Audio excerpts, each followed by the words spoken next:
3 ou 4 temas, numa live rápida. O primeiro é a adesão da senhora Simone Tebet, que está deixando de ser senadora da República para fazer outras coisas, eu não adivinho o que sejam, e nesta saída ela faz uma declaração de apoio e de voto no presidente Luiz Inácio da Silva. Eu quero não estranhar, porque o contraste do comportamento dela com o comportamento do pai, de quem fui amigo e a quem admirei e respeitei sempre, foi o senador Rames Tebet. O contraste entre o comportamento dela e o comportamento do pai dá a ideia de que não são pai e filha. Isso é normal, a gente já viu muitas vezes na vida filhos que têm pai ou mãe que não são de bom comportamento, e tem muitos pais e mães que têm filhos com mau comportamento. A filiação ou a paternidade não são garantia de transmissão de caráter como regra. Muitas vezes, a maioria das vezes, sim. Em todo caso, eu estou dizendo isso porque ela é uma pessoa que disse, tanto do Luiz Inácio da Silva quanto do Bolsonaro, tudo o que poderia ter dito segundo a sua vontade, falando dos dois praticamente a mesma coisa, nivelando os dois pelo nível do porão, e hoje ela se declara, apesar dos apelos que os seus amigos e companheiros de partido fizeram, e isso ela confessa, se declara eleitora de uma pessoa que ela chamou de chefe da corrupção no Brasil. Então, ou ela se converteu à corrupção, ou ela, depois de ter tomado aquelas atitudes, resolveu cuidar dos seus interesses sem mandato, porque ela vai ficar com a brocha na mão a partir de fevereiro. Então, como ela, a esta altura, deve estar vendo que precisa se agarrar em algum galho que esteja sobrando, e como ela sabe que o presidente Bolsonaro não lhe daria galho para ela se pendurar e não a atenderia, porque ela o ofendeu, a única esperança que ela pode ter é que, se o Luiz Inácio da Silva for eleito, ela encontre esse galho. Afinal de contas, o arvoredo do PT já mostrou que tem galhos para qualquer tipo de pretendente, desde aqueles que estão na cadeia até hoje, até aqueles que devolveram dinheiro e fizeram delação, e assim por diante. O fato é que eu queria colocar o vídeo dela, um trechinho do pronunciamento dela, porque eu vou fazer um pequeno comentário rápido em cima do que ela disse. Votarei com a minha consciência e com a minha razão. Votarei com a minha razão de democrata e com a minha consciência de brasileira. E a minha consciência me diz que, neste momento tão grave da nossa história, omitir-me seria trair a minha trajetória de vida pública, quando aos 14 anos pedi autorização para minha mãe para ir nas ruas lutar por direta já. Seria desonrar a história de vida pública de meu saudoso pai.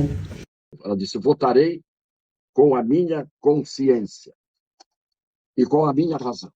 Ela poderia ter dito: votarei com a minha consciência e com as minhas razões. As razões eu já estou dizendo quais são.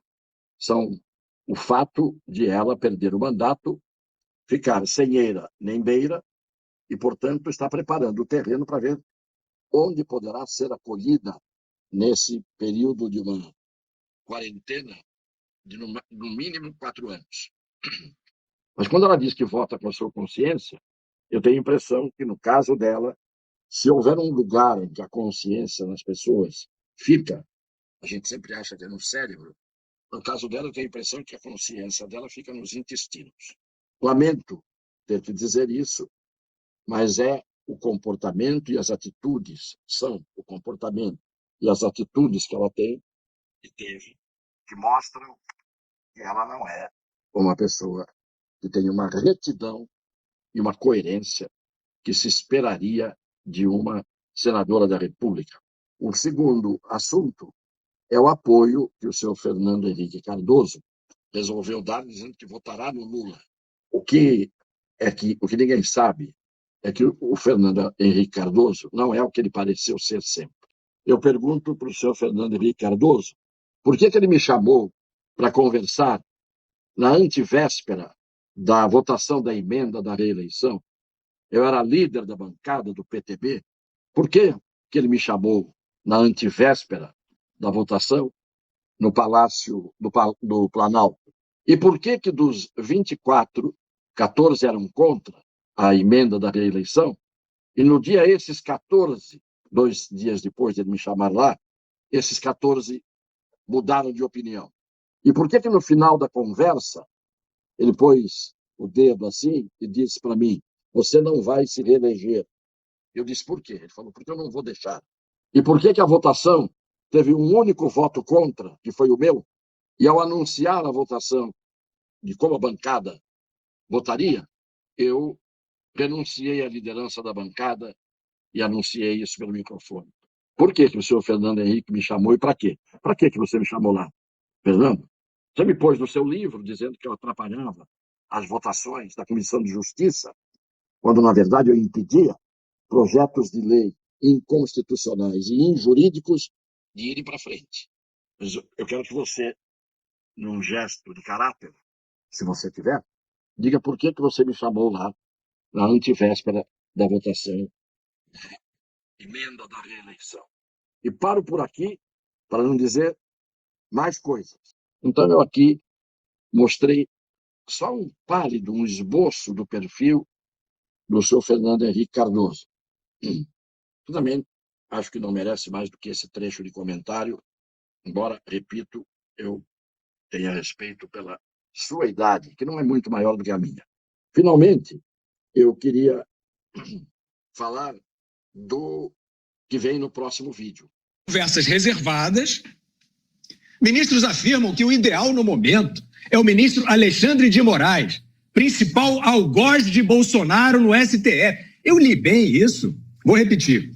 Conversas reservadas, ministros afirmam que o ideal no momento é o ministro Alexandre de Moraes, principal algoz de Bolsonaro no STF, iniciar uma mudança na forma de atuar já no TSE. Eu sou um ignorante, não entendo nada de política, sou um mero observador, mas a minha impressão é a seguinte: se o ministro Alexandre de Moraes, se o TSE como instituição, se o STF como instituição, não vierem a público desmentir, dizer que isso é um absurdo, que isso jamais poderia acontecer. E, eu não defendo os métodos, mas quem faz fake news hoje em dia, para eles mandam a Polícia Federal arrombar. Está errado, óbvio que está errado, mas é o que eles têm feito. Então, eles vão fazer isso com a Folha? Em conversas reservadas, ministros afirmam que Alexandre de Moraes, o ideal é o Alexandre de Moraes, principal algoz de Bolsonaro, iniciar uma mudança de forma de atuar. Quem está publicando isto é a Folha. Por enquanto, o ônus de sustentar isto e de transformar isso numa verdade que não se discuta é da Folha.